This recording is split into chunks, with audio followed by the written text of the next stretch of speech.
basement flooded, and we're getting a few things done down there, right? So we got a new carpet yesterday installed, and so today we're gonna try to install a door on our unfinished side, plus some molding. well, basically he's gonna install the door. So it'll probably be a two-part video. We're gonna start with the door.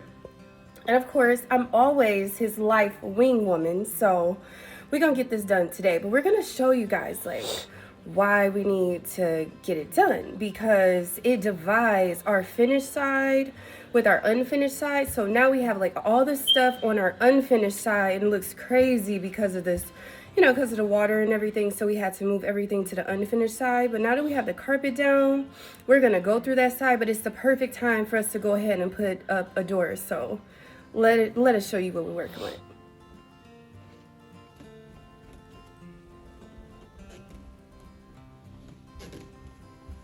Okay, this is the judgment-free zone, y'all. So as y'all can see, this is our junkie side on that side. So we're trying to block that whole area. So we're gonna head over to, wait, are we going to Home Depot? We're going to Home Depot and Lowe's. Okay, so we're going to both, right? So, because we had a contractor come out, and what was he talking about for installing this door and this trim? How much? How much did he say? Like $2,600. Yeah, that's too much for us right now. So like, me being Mr. Budget, I'm gonna try to see if I can hang this door. I've never hung a door a day in my life, and we're gonna try to put down some molding. As y'all can see, our these doors here also got a little water damage, but I end up getting some $5 spray paint per can, and I try to fix it myself up until I quit being cheap, and I like buy some new doors. So but it'll work for now. Like I said, our basement flooded like maybe 6 weeks ago, and this is normally where like me and my son hang out. So it's imperative like I just get back down here. And she can give y'all like a quick tutorial how the basement kind of look and why I'm always down here. Okay, so this is our basement. It's not back together yet, right? But this is what we're working with. And as y'all can see, like on the wall, because of the water that was down here, although the wall is dry and we had the company come out and all that stuff, it still left like that wet look. So we need that trim in order to cover that, basically. The problem with it is, though, besides the fact that our wall has buckled a little bit too, but he's just gonna pop a few nails in there. But that trim, right, you know, we want like the trim that's like the basic wood trim, but y'all, like, you definitely need like tools, and we're definitely by no means a professional. So we need to we found this sticky trim, and it's like for 20 feet, you get, what is 20 feet is how much? $23 for 20 feet. So we're gonna go and grab that, try to do it ourselves. Like I said, it's just sticky. So we'll be able to hopefully just pop it right on there and cut it. And next time we see you guys, we'll be in the store.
good? You need some help?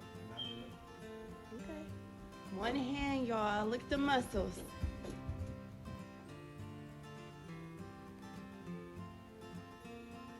So as you can see, the door is too tall. Okay guys, so we're back in Lowe's because the door was too tall, as you guys can see. So what we're gonna do is get one of those like electric, I don't know, electric saws and Reciprocating saw. Cut the reciprocating saw. I guess like he an expert, but you know, whatever. We're not experts, okay? So we're gonna get one of the reciprocating saws and he's gonna cut the wall up top to create a couple more inches that we need. So we'll see how this turns out.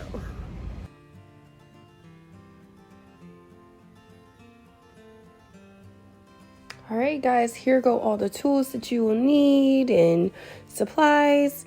You'll need a drill of some kind. Only thing we're missing on here is we do have 4-inch nails and screws so that they're long enough to go through the shims. You have the shims there.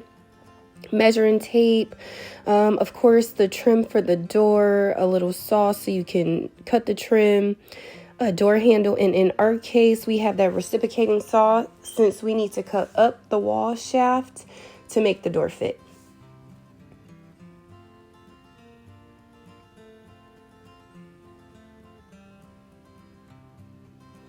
Okay guys, and of course you can't forget the door.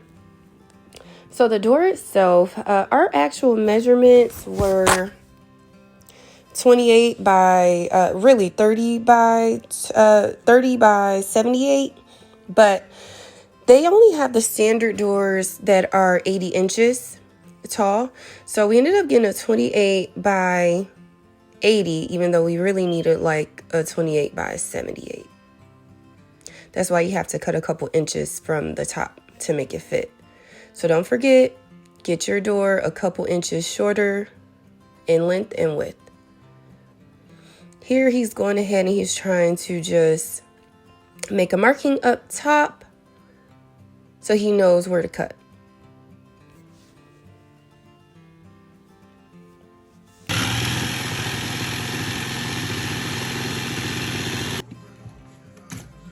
All right, let's see if the door will fit.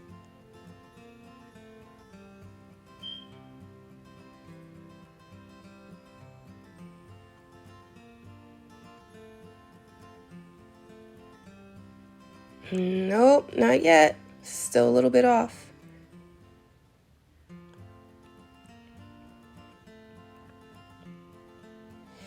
Cut a couple more inches. Let's try this again.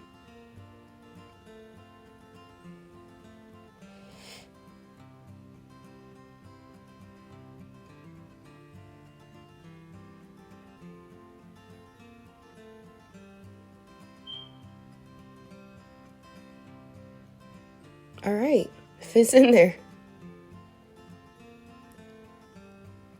Just be careful so that you don't fall through to the other side. If you have some help, someone to assist you, that's the best bet. He's adding in the shims now. That'll help you attach the door and take up that extra gap. Like I said, if you have someone to help you, please do so. It's a lot easier.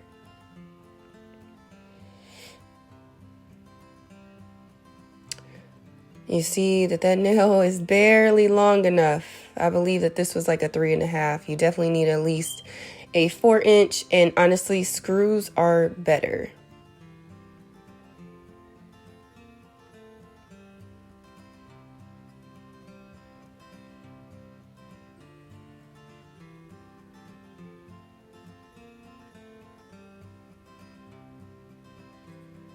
All right. He's making the hinges a little bit tighter. Installing the doorknob. Use the instructions on the back. And now he is putting the trim up to the doorway to kind of see where it needs to be cut.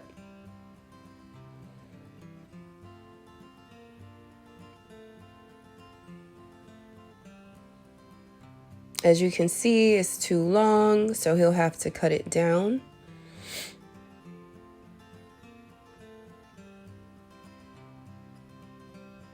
We ended up having to go back to the store after this, guys, because we ended up cutting the shorter piece for the top rung, and we had to buy another piece of trim. At least if you get the packs are cheaper with all 3 sides. But when he went back to the store, he just got one long piece because they do have long pieces at the store, and we cut it from there. This is where the second person comes in handy again.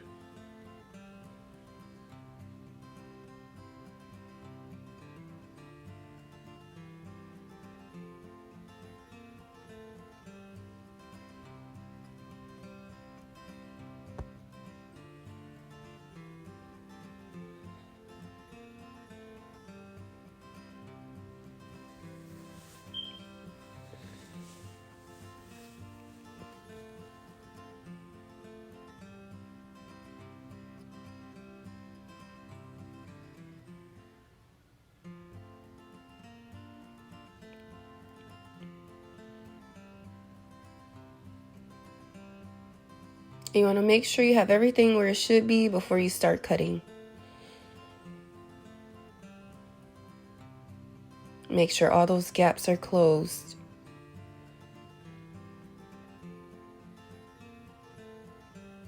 And then mark where you want to cut.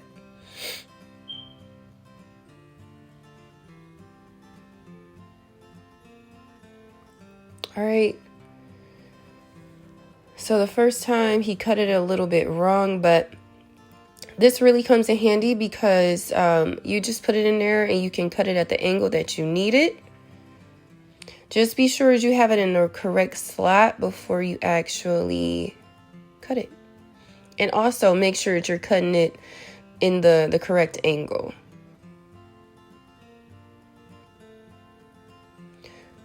You see how he's cutting it in the wrong? Yeah, you want to make sure you're doing it the opposite way, the same way that it come.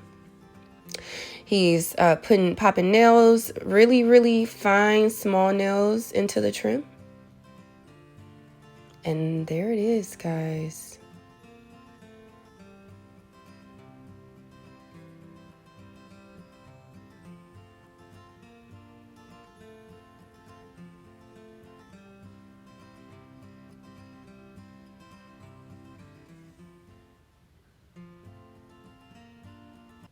Guys, we hope you enjoyed this video. Please don't forget to like, comment, and subscribe if this was any value to you. And if you would like to see more like this.